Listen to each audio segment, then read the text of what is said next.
आवाज मानदेशाचा। महाराष्ट्र विधानमंडळाच्या पावसाळी अधिवेशनादरम्यान विधान परिषदेत प्रहारचे नेते बच्चू कडू आणि ग्रामविकास मंत्री जयकुमार गोरे यांच्यात जोरदार शाब्दिक खडाजंगी झाली।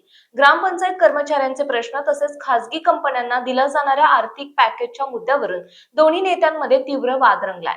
सभागृहात बोलताना बच्चू कडू यांनी ग्रामपंचायत कर्मचाऱ्यांच्या प्रलंबित मागण्या, त्यांचे वेतन आणि शासनाच्या धोरणांवर प्रश्नचिन्ह उपस्थित करत सरकारवर टीका केली। यावेळी खासगी कंपन्यांना दिल्या जाणाऱ्या कोट्यवधी रुपयांच्या पॅकेज बाबतही त्यांनी आक्रमक भूमिका मांडली। त्यावर ग्रामविकास मंत्री जयकुमार गोरे यांनी सरकारची भूमिका स्पष्ट करत आरोपांना उत्तर दिले। या उत्तरानंतर दोन्ही नेत्यांमध्ये काही काळ जोरदार शाब्दिक बाचाबाची झाली।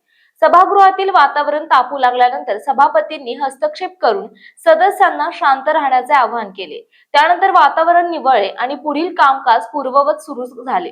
दरम्यान विधान परिषदेतील हा वाद राजकीय वर्तुळात चर्चेचा विषय ठरला असून या शाब्दिक चकमकीचे व्हिडिओ सोशल मीडियावर मोठ्या प्रमाणात व्हायरल होत आहेत।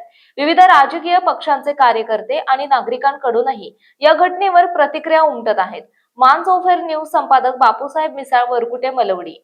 आपल्या जिल्ह्यातील तालुक्यातील लेटेस्ट बातम्या पाहण्यासाठी आजच मानसोफेर न्यूज चॅनलला YouTube वर सबस्क्राईब करा आणि बेल आयकॉन प्रेस करा।